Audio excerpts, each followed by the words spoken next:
duluan. Kita dahulukan yang duluan dulu ya, nanti kita susulkan. Waalaikumsalam warahmatullahi wabarakatuh. Ustaz, saya bekerja di Direktorat Jenderal Pajak. Saya ingin bertanya, saya pernah mendengar hadis bahwa pemungut pajak atau cukai akan masuk neraka. Halo, neraka ya? Awas, hati-hati. Bagaimanakah maksud dari hadis tersebut, Ustaz? Saya tanya pada antum mendengar hadis atau terjemahan hadis? Karena Nabi itu nggak bisa bahasa Indonesia. Nabi tidak bisa bahasa Indonesia. Nabi itu bisanya bahasa Arab yang fasih. Antum mendengar hadis, bahasa hadisnya pemungut pajak atau cukai akan masuk neraka. Dari mana antum mendapatkan hadis bahasa Indonesia? Ini terjemahan hadis namanya. Kalau antum ingin bicara hadis, maka mesti mengembalikan kepada hadisnya. Abu Dawud nomor hadis 2937. Lihat kalimatnya, la yadkhulul jannata sahibal maqsi. La yadkhulul jannata sahibal maqsi. Itu nama hadisnya. Dan hadis ini selalu dikaitkan dengan pertanyaan yang dimaksudkan. Lihat cara menerjemahkannya. Kata Imam An-Nawawi rahimahullah ketika menjelaskan hadis ini dalam syarah Sahih Muslim, beliau katakan wal maqsu. Adapun yang disebut dengan maqsun dharibatun tukhadhu minan nasi wa yusamma sahibuhal makis.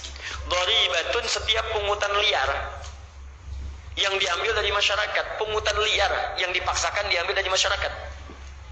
Awas, hati-hati. Sekarang kita tanya, kalau pajak pungutan liar bukan? Awas, pungutan liar bukan? Bukan, karena ada aturannya. Jadi tidak tepat menerjemahkan makes dengan pajak, itu keliru. Hati-hati, saya ulangi ya, tidak tepat menerjemahkan pajak makes dengan pajak, itu salah. Keliru, fatal salahnya. Jadi kalau disebutkan demikian, nggak ada pajak nanti di Indonesia, keluar semuanya. Kalau sudah keluar semuanya, bagaimana aplikasinya? Kalau tidak ada orang Islam yang baik yang mengarahkan, maka semua akan buruk nanti prakteknya. Maka kalimat pertama, coba cari terjemahan yang baik. Dulu di zaman Nabi, makes itu kenapa muncul kalimatnya? Karena ada preman-preman yang suka malakin orang-orang di pasar. Dia datang, dia ngambilin, ambil.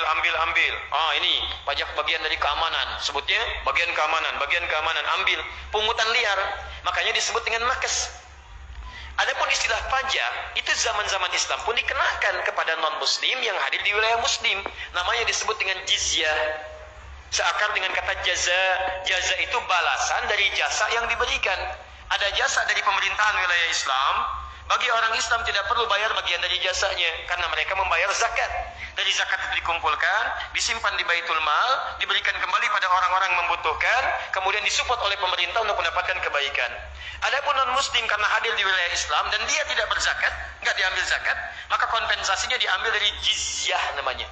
Jizyah itu pajak yang dibebankan dari negara kepada masyarakatnya yang bukan muslim sebagai balas jasa dari bagian-bagian fasilitas kehidupan yang mereka nikmati. Maka mereka mendapatkan perlakuan yang sama dengan orang Islam dalam hak pelayanan kehidupannya. Ada. Tapi kalau makes itu bukan pajak. Awas, makes itu bukan cukai. Awas, hati-hati. Anda salah menerjemahkan jadi salah hukum nanti.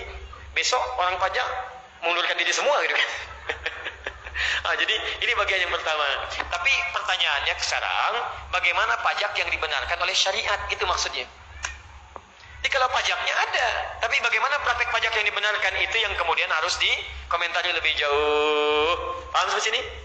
Jadi saya luruskan dulu penerjemahannya supaya tidak keliru. Ada pajak yang dibenarkan, ada pajak yang tidak dibenarkan.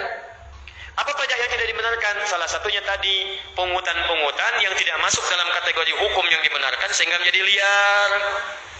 Awas, hati-hati. Harusnya tidak kena pajak, jadi kena pajak. Harusnya ada pajak sekian, kemudian dimanipulatif. Itu yang masuk dalam makes. Penariknya, bahkan yang memberinya itu berpeluang masuk ke dalam neraka. Jadi ada pajak konvensional, ada pajak kontemporer. Ada pemalak konvensional, ada pemalak kontemporer. Awas, ada pemalak konvensional, ada pemalak modern. Pemalak modern dia menggunakan pakaian yang formal. Kadang menggunakan dasi, kadang pakai seragam, tapi bukan menarik pajak, tapi menarik pungutan liar. Ini ancaman dari nabinya masuk neraka. Kalau dengan hadis ini belum membuat Anda lembut, artinya memang Anda sudah kesan kapling di neraka. Awas, hati-hati. Ini bukan berarti Anda dilarang untuk jadi pegawai pajak. Anda silahkan jadi, tapi terapkan nilai-nilai yang baik sesuai dengan aturannya. Jangan mengambil dari yang bukan haknya. Jangan memanipulatif data dan sebagainya. Ya.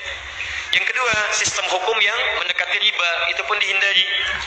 Ya, berganda. Ya, kadang-kadang saya suka koreksi itu.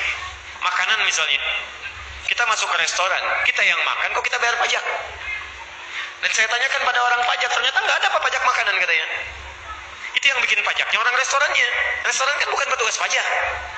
Jadi yang dibebankan pajak itu kepada pemilik restorannya, bukan orang yang makan di situ. Tapi orang restoran membebankan pajak PPN-nya kepada orang makan, itu salah. Dari direktorat pajaknya nggak ada pajak makanan, tapi orang restoran bikin pajak dibebankan kepada pembeli atau pemakan, itu keliru. Maka hati-hati antum yang punya warung makan, awas, jangan bebankan pajak antum kepada orang yang makan di tempat antum. Ketika antum bebankan, antum sudah berencana masuk ke dalam neraka. Awas, hati-hati. Yang punya Alfamart, Indomaret, awas, begitu beli PPN 10%. Siapa yang kasih PPN? Di negara tidak ada aturan itu.